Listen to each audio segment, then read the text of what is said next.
Welcome to day out with बाहेर mommy. गेलं की परत आत जायलाच पाहिजे दरवाजा उघडून. अरे काय? असे आईकडनं टॉन्ट्स ऐकत ऐकत आम्ही बसलो गाडीत, कारण it is a day out with Maugham आणि पेट्रोल होतं 0. सो आई मला टॉन्ट्स मारतच बसली. हलवत असताना चालणार नाही हे केलेलं. हे घे बाबा.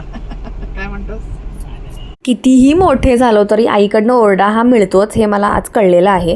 कारण माझं लग्न झालं आहे, 2 वर्ष झालेत लग्नाला, तरी पण मला आई अजूनही ओरडते. म्हणजे बघा, आता आम्ही एनिवे फायनली डे आउटच्या आधी आम्ही डिसाईड केलं की आईला आंबे घ्यायचे होते, कारण आंबा महोत्सव चालू होता आमच्या इकडे. जो आंबे घ्यायला आम्ही इकडे आलोय. आम्ही सगळं घेऊन चालत जातच होतो. तेवढ्यात आई म्हटली, मी जरा ॲडव्हर्टाइजमेंट करते, बघत मी कशी म्हणते ते. राममेवा महोत्सव मध्ये खरेदी. हे असे टुकार जोक्स मी आणि आई नेहमी करतच असतो. एनिवे, आंब्यांबद्दल बोलायचं झालं तर, आणि आंब्यांच्या वेगळ्या व्हरायटीज, छोटे मोठे बिटके ह्यो सगळं काय काय काय होतं ओके इकडे.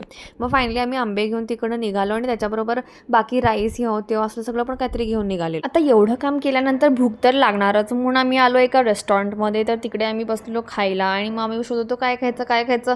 मग तेवढं आम्हाला दिसली IPL मॅच. मग खाऊन वगैरे झालं. आता ते सगळं मी नाही दाखवणार आहे की मी काय खाल्लं आहे. आणि मग मी वेट करत होती आईसाठी. आई इकडे तिकडे परिसर जरा बघून येत होती, मला बघून यायचं आहे म्हणून, कारण मी बघून आलेले. मग आई आली आणि then we left back to home. आणि इकडचं किती छान डेकोर केलं आहे. तेवढ्यात बघितलं तर पाऊस पडत होता.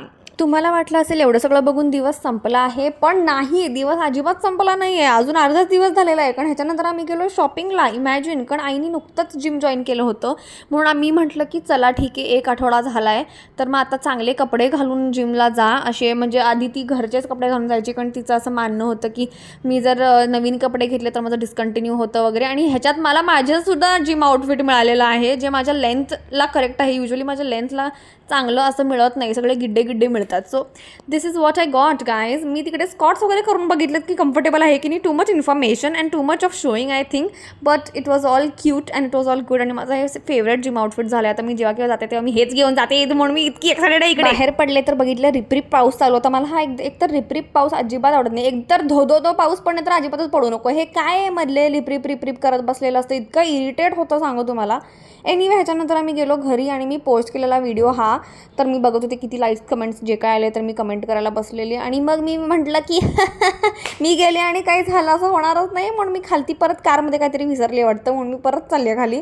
आता मला आठवत नाही मी काय विसरलेले. अच्छा, आंब्याची पेटी विसरले वाटतं मी, म्हणून मी गेले परत खाली, डिक्की ओपन केली, आंब्याची पेटी घेतली, घरी गेले आणि मग फायनली आय थिंक मी आंबे खात डिनर केले. मी ॲक्च्युली राहते कर्नाटकात पण आहे महाराष्ट्रीयन, म्हणून तुम्हाला कन्नड आणि मराठी दोन्ही कॉन्टेंट मिळेल या चॅनलवर. तर मला नक्की सांगा तुम्हाला कसं आवडलं आणि तुम्हाला आणि काय काय बघायला आवडेल, मी नक्की करेन. Thank you so much if you enjoyed until now. See you in the next one. Subscribe for more. Don't forget. Okay, love you.